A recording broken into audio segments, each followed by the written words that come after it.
Yes, you're going to see the illness every time, but one time, just use your light. The next time, and see how that works out. And, you might use that light on 10 people. And then the next 10 people, go in and physically, grab the stuff and throw it in the jar and throw the jar in the sun, do those things. See what works, because what works is the metaphor that you best resonate with. So try different tools. Some tool sets you just can't get into, and it may be zapping things with light is not your thing. It may be surgery is your thing, So it depends on how you connect with it. So try all kinds of tools, but don't just try them once. Try them again, and you have to keep checking the results. Did the person get better? Well, they may have gotten better anyway. So that's not necessarily, indicative of that you're doing anything. But if you do that to 10 or 20 people, you do it to 20 people and 19 of them get better just after you do it. Now you think you're onto something. If half of them do and half of them don't, well, it's probably just chance. Okay. So that's how you have to do the evidence. Okay, thanks.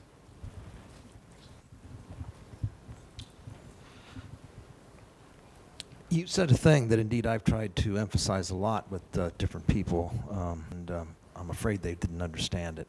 I'm sorry? Say that again? I say you've emphasized the thing which I've tried to emphasize with a lot of people, and for some reason they didn't understand it. And that was the importance of getting the return data of what you're doing. Oh, yes. And I have found that to be, for me, the most difficult problem. I've done some things which I never got any information back from, and it was apparent there were those who intended me not to get it back.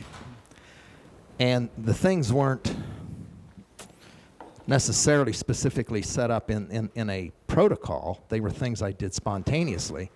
And then I had, I guess you would say, a reaction. But I didn't know what the reaction meant. And when I went out to try to find out, no one would tell me. And I can't tell you how much this has messed my life up, to be truthful. Yeah, you do have to follow up, and the best way to do that is in controlled circumstances. Well, the life is not always controlled. Yeah, one of the ways that you can control it is the healing kind of things that we just did. In other words, go to your friends and neighbors and do you know somebody that's sick? Yes, we'll give them, particularly if you don't know them, it's better. Give me a name or initial, or even call them X, Mr. X, and then work on that person, see what you diagnose, go back to the friend and say, well, hey, what I saw was all this black up in the head, what is the problem?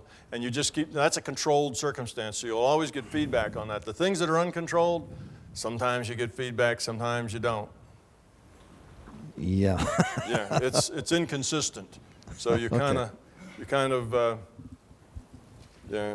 can't guarantee a result. But it is important. I've got a question that's not that important, but wanted to ask you. We are using imaginary tools in the non-physical to affect the physical. What about the flip side to that? And I've never used a Ouija board, but now they talk about a physical tool to tap into the non-physical, and then they also associate like a negative, like this is some sort of communication to negative entities versus, who says statistically that this physical board will only speak to negative entities, and is that board and planchette for real? Yeah, that's real. A Ouija board is a real thing, and yes, you can get contact, but you can get contact with all kinds of things. Basically, again, it's your intent is the driver. Okay, now if your intent is, when you set up that Ouija board, you intend to communicate, right? So, and the way you're going to communicate is you're going to put your hand out like this, and it's going to move around and go to letters and numbers and things. Well, what you have there, when you put your hand out like that, your servo motors that move your hand is this is sort of a null point. It's not a let me say it. It's a point that has a fair amount of randomness in it. It doesn't take much pressure to move your hand this way. It's very subtle, right? So you got a thing that has a lot of randomness in it. And your intent is that some spirit is going to talk to you. Well, now that's a very general intent, isn't it? Spirit, talk to me. Well, you know, you get what you ask for, right? So if you send something up that general, it's hard to say what you're going to get back. You're just opening yourself up to anything that might want to toy with you or give you information or cause you trouble or whatever. That's why it gets the bad rep. It's very inconsistent. Remember, if you remember Seth Speaks with Jane Roberts, okay, they first contacted Seth with the Ouija board. Okay, it doesn't have to be bad, you know, it's just it's a system. There's other systems that work like that too. It's not the Ouija board that's magic. It's that you set up something that's easy to control because just tiny little forces will control it. And then you set up the intent of the communication. So the communication happens, but it's very random because you didn't say, I want to talk to Uncle Fred. Well, maybe you do. Or you didn't say, I wanted to talk to a being that was more knowledgeable and more grown with a higher quality than myself. You know, you might want to have said that for your intent. That'll make a difference, but it's, oh, let's see what's out there and what talk to us. You know, well, you'll get a lot of riffraff that's just having fun with you. So, yeah, it's real. There's lots of those kinds of things. You know, people take pendulums, and they'll take the pendulum, and if the pendulum swings this way, it's yes, and the pendulum swings this way, it's no. Well, that's another thing. Tiny little motions will make a difference, how that is. So you can ask a question. It's like consulting the oracle, right? Well, move this way for a yes, you know, and you ask your question, and the pendulum moves. Or you can use this pendulum. I know of a massage therapist use the pendulum over a person's body, and it rotates where there's a problem, where they need to work. That's just intent. The pendulum's like the Ouija board. They have an intent. I would like to know where the problem areas are on this body. And my output device, you know, I said you have to specify your output. My output device is this pendulum. And here's a yes and here's a no. Well, okay, that's how you get your data, and that's your output device. And these little tiny motions, which are hard to control, you can't precisely control. You know, if your hand's out there microscopically, it moves all the time. It's a servo system that's hunting, you know, trying to put in a position. So it's always wobbling around. So it's an easy thing to control. You get those people, I can't remember the name of it, kinesthetic something or other. You know, they hold up your hand and they push it down while they hold up a bottle of poison or something and say, is this good for you? You know, and your arm's weak or your arm's strong. That's, again, when your arm's up there, you have very little muscle control because pushing up from this direction is not something we do, so we don't build up muscles there. So the difference, it's a subtle thing. And again, you ask the question, the intent is connected, you've said what the output is, you know, you can get the information. So there's lots of those kinds of things that will work. But it's all intent and consciousness. It's not that there's anything magic with the tool. The tool's just a tool to help focus your intent. Yeah. I have two questions as well. The first one, going back to the virtual reality world, like where the continent has the trees and the other one has the people. If someone were to go to that other continent and take a photograph and bring that back, would that make those trees more real? Yes, now those trees would have to be rendered. It's not so much that they're more real, you know, because whether they're physical or not doesn't make them more or less real, but they would be then in that reality. Yes, somebody goes there and says, look, there's a bunch of trees. All right, now that's the measurement that's been made. Now suddenly the electron or the photon is in this reality system, and it has to act like it's in this reality system, and it has to be consistent. You can't then have somebody else go over and say, well, I didn't see any trees. You know, it's in the reality system, now it has to be consistent. Once it's here, and it has to behave like it's here. But yes, now I didn't mention about the bugs and squirrels that live there in those woods. Now, what about that, you know? Do they have to be rendered for a squirrel? Yes. A squirrel's conscious, so the trees had to be rendered for the squirrel, but only the squirrel's view of trees. The squirrel's view of trees is very different than our view of trees. They don't see a woods like we see a woods.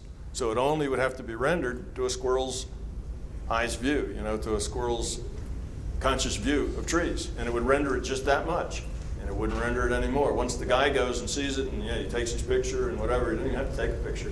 It's discovered now, and it's there, and anybody else that goes there will find it just the way he said it was. Because now it's in this reality system, and now it has to be rendered when somebody looks. Let's say he goes to that place, he looks at the trees are rendered for him because the probability says that they would be there. It's the same measurement, you know, with the particle. You know, the probability is that those trees would be there, so when he looks, they're there.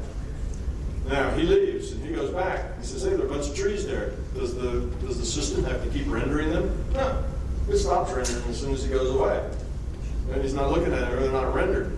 But that doesn't really make any difference. If somebody else comes back, they will find that same thing. They'll be rendered again, just like he said.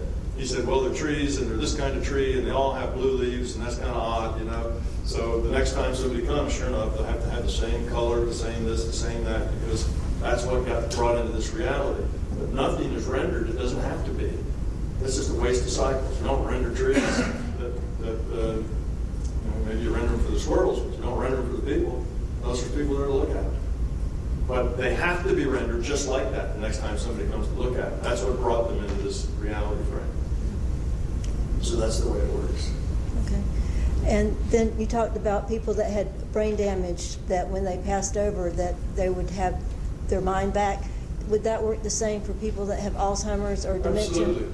I just had somebody come and ask me that. They said, well, if a person that had grown up and they lowered their entropy and they got to this level and they got Alzheimer's, and now they do all kinds of crazy things and whatever. When they die, did they lose that? Well, no, they didn't lose that. They gained whatever they gained. It's the physical system that's damaged. It's not that their consciousness is damaged. Their consciousness is as good as ever. You don't damage consciousness. That's not damageable. What you damage is the physical system that has to express it in the physical reality. So they can't any longer express that consciousness in the physical reality because they have Alzheimer's. But that doesn't affect their quality of their consciousness at all. It just affects the manner in which they have to interact here. That's all. So no, there's no decrement for that. Aren't we all glad of that? Huh? Yeah. How do you disallow expectancy when you're really expecting, when you're gathering your data? Like if you, like this man over here is expecting input or feedback. Hmm. How do you disallow an expectancy from yourself or separate it when you're gathering that data? I'm not sure I understand, but if you are expecting the reality to be a particular way, then that's a problem. Right. Okay. If you're expecting when you go talk to your friend to find out whether or not this person you healed actually has a problem in their head or in their foot, well, that's different. That's expecting to get input or data. Now, if you're expecting, I don't know, if you're expecting things within the physical and it's a physical expectation, that's just, yeah, basically that goes to ego. Exactly. You kind of have to accept what happens. In other words, know that there's a right perfect plan, right perfect action that is a result. Yeah, there's a best, I don't know, right. Yeah. Yeah, expectations are generally beliefs. You believe that something will happen or should happen.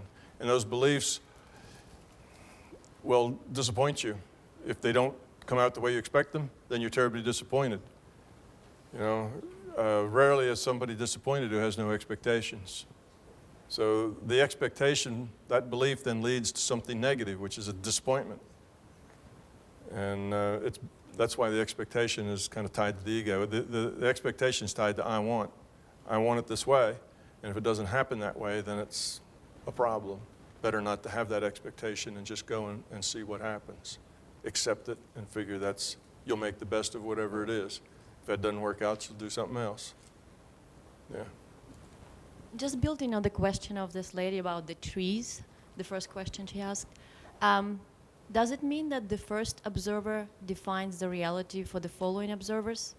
Like in the case if he takes a photograph of the trees, that would define the reality for the following observers. Let's say he did not take the photograph of the trees. Would that define the reality of the following observers? What he does is he defines what's most probable right at that time, okay? And that brings it into this reality. So right at that instant that he looks, whatever's most probably there, if the trees are probably there, then he sees those trees. And if they're probably conifers and not deciduous, then he sees those. Okay, let's say that's the case. And now that's in the reality system. Okay, now let's say that he goes away. He dies on the way home, right? And 50 years later, another guy comes out and sees the same thing. Okay, now what will happen is that you have to allow the first state to exist. So the first state, let's say it was all conifers, okay? There were all pine trees there. But let's say over 50 years, the deciduous trees moved into that area, right? Now 50 years back, 50 years later, a guy comes and what he sees are deciduous trees. He doesn't have to see the same picture of the pine trees because now the probability is that those pines got pushed out by deciduous trees. So he sees what's probable there. But that's not a unique probability. That probability is based on the fact that it was pine trees. In other words, that gets progressed from that point where the first guy sees it. It progresses by the rule set. The rule set defines everything. The biology, the physics, everything. So it progresses from that point forward in probability. So the next person sees it. He sees what's most probable based on, the other set being a previous set. But he can't see, he won't get there and find out that, that there's never been any conifers on that thing, on that place. See, he won't get an entirely new thing. He will have to go see that the remains of where the conifer forest used to be, and now there's a deciduous forest there. So yes, the evidence has to be consistent. He won't get there and find out there's never been conifers there because now they just picked a different reality. That's inconsistent. It has to be consistent through time. So probability is defined by the rule set, not by the expectation or intention of the first observer. Yes, the rule set defines it. Now the first observer defines what's in this reality at that point in time and what's most probable. And from that time on, the rule set progresses that fact forward. The next person will find wherever that fact is, progress forward by that rule set. But it can't start a different place.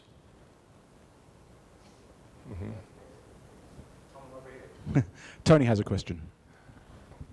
What about a process like auditing in Scientology to become clear? Explain the process. Well, for instance, another process is there's a process by a physician who passed, and you use a particular ratio using urinary pH, saliva pH. You're using urinary nitrates and ammonias, urinary sugars and salts, and what they do is they come up with a ratio. Auditing isn't that way, but they use a particular ratio, and they come up with these word sequences that show up, like around the age 5, for instance, what word you were thinking. In other words, it might have affected my brain if I thought, I would rather my lifestyle here on Earth be more simplified. So there are word sequences that show up in particular ratios. And like with auditing, it's kind of like radionics. There are certain sticks if the auditor is given specific words, and so there are certain sticks that show up in the auditing process. And I'm just wondering if you have to go back, like to the age of 5 or so forth, in other words, to become clear within your consciousness to affect your emotional, mental, psychological patterns. No, those are all tools. You can use tools like that, and they work, but it is just a tool.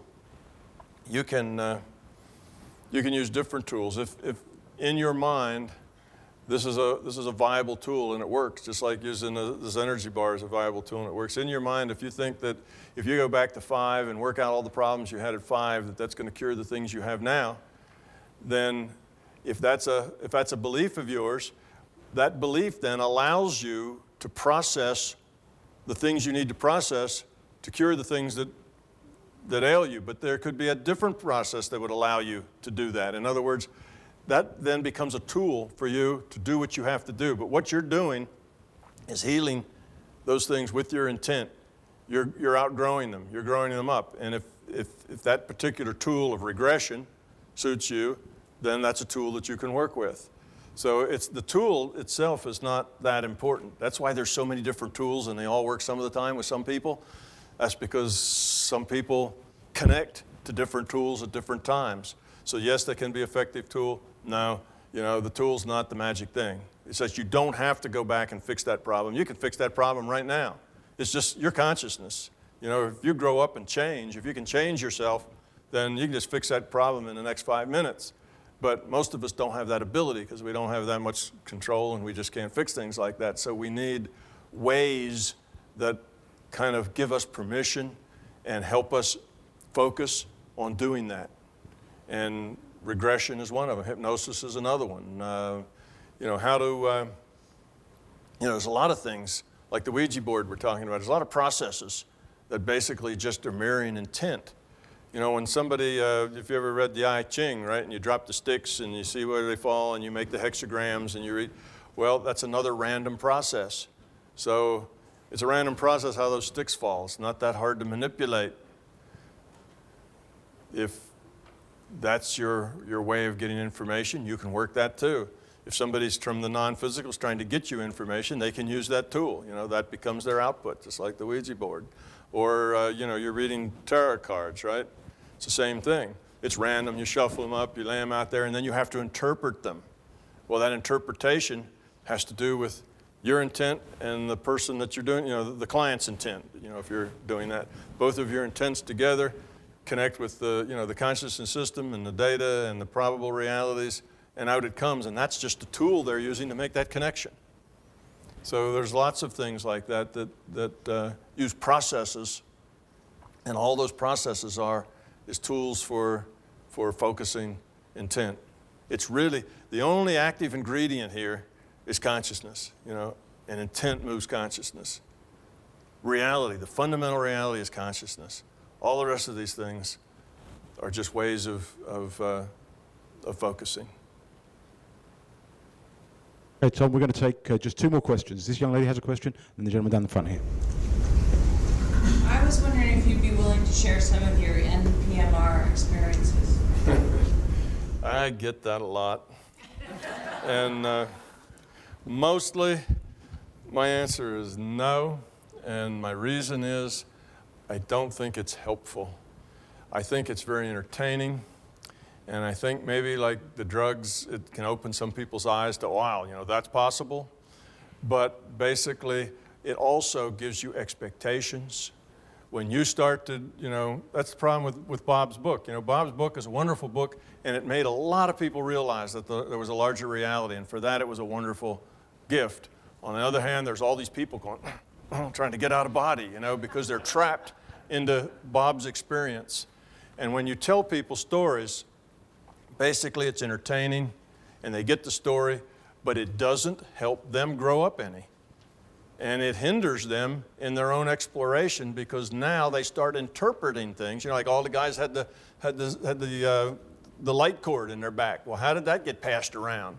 Well, it's because somebody said that they experienced that, then other people, well, they found it too because they had that expectation.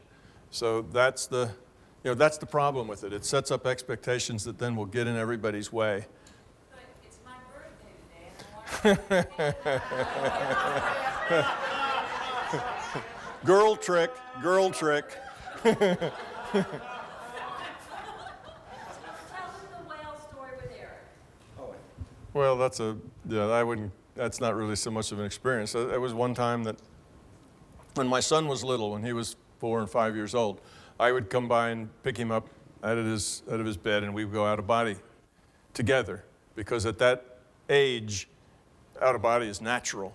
Children, you know, live in multiple realities all the time when they're 3, 4, 5 years old. And I'd pick him up and we'd go off and do things. And one time we were exploring the seas. I thought that would be interesting to him. And we were under the sea, moving on out of body, and we came upon this large whale. And I kind of thought it would be fun to just go right through the whale, you know, mouth to tail, that it would be it'd be kind of a fun thing to do, you know, guy trick, right? Yeah, that's what we do. So I took my son and we did that, but on the way through, my son banged his head on a rib bone. Now, usually we don't interact with matter. In this case, he did, and it upset him, and it frightened him, so I had to take him home. And today, he will tell you about it. He's almost 40 years old, and he remembers it just as clear as the night that it happened. Now, part of the reason that probably happened was because I was taking him out, and I thought it would be such a cool thing to do, is to run down right through the middle of that whale, longwise, and it probably was telling me to stop doing that sort of thing. You know, don't set up the situation. So it turned out badly. It wasn't that bad, you know, it just scared him. He went home and he got over it easily enough. It's not like that was a traumatic event or anything, but that was one experience. But you know, there's several reasons. That's one reason I told you that I don't share, and the other reason I don't share is that, that's the main reason, but there is another reason, and that is if I told you, you wouldn't believe me. No, thank you. What I'm wondering is how I can better align my life as I live it moment to moment with the larger design purpose of the system. If I understand you correctly, the design purpose of the entire system is really the lowering of entropy or the improving the quality of consciousness. Is that correct? Right, that's right, and that means moving toward love, moving toward spirituality. So I've many decisions I have to make in the course of a day, a week, a month, a year. And just to kind of bring it down to the nitty-gritty level, would I be better off, if you will, to be looking at the choices I have before me in terms of improving the quality of love Absolutely. in my life, or the quality of love I express? Yeah, absolutely. So the things that are the opposite, what you're trying to do is lower your entropy. What raises your entropy is fear, ego, when it's all about you and other people are there to be used for your needs and all that sort of thing. When it's all about you, you know, that's not love. Love is about other people. It's about caring about other people. So you can think of your intent as a vector. The vector can point away from you. It's not about you, it's about somebody else, or it can point towards you. It is about me and my needs and what I have to get done. What you need to do in all those choices is to make them less self-focused and more other-focused, more caring. That lowers your entropy. That improves your choices. So when you make all these choices, if they're all based on what's in it for me, then you're not going to make too much progress. If they're based on, you know, what's best for everybody. You know, you don't have to say, you don't have to make choices where you suffer. The point isn't to suffer. It's not that you should go out and, you know, and suffer for other people. That's just another ego trip. That's not it. Action isn't the point. You know, you can do good works and good action all you want, but if the intent isn't right, if your good action is done because you think it's going to help you grow, so I'm going to do these good actions because that's going to get me ahead, well, hey, that's still about you getting ahead. It's not about them, you see? So it's not the action that's important. It's not what you do, it's why you do it. It's your intent. So change your intent so that it's more helpful, it's more caring, it's more giving, that's more loving. And if you could do that in all your choices, all your thousands of little choices that you come to in a day, just when that, you know, just with that perspective, when you see other people and these other people are not doing what you'd like them to do, they're not behaving the way you'd like them to behave, instead of being angry at them because they're not doing it your way, you need to understand they're doing the best they can with what they've got. And they're struggling too. And maybe they're not doing well with their struggle, but that's all they can do right now, and you need to have that compassion for them. You need to understand that, and maybe you can do something to help them, and maybe you can't. Because one thing you'll find out that you cannot teach anybody anything. Anything you learn, you have to learn yourself. Now, you can set up a situation that makes it easier for a person to learn, and that's basically all you can do. So you set up an environment that makes learning easier. That you can do. But you can't make anybody learn anything.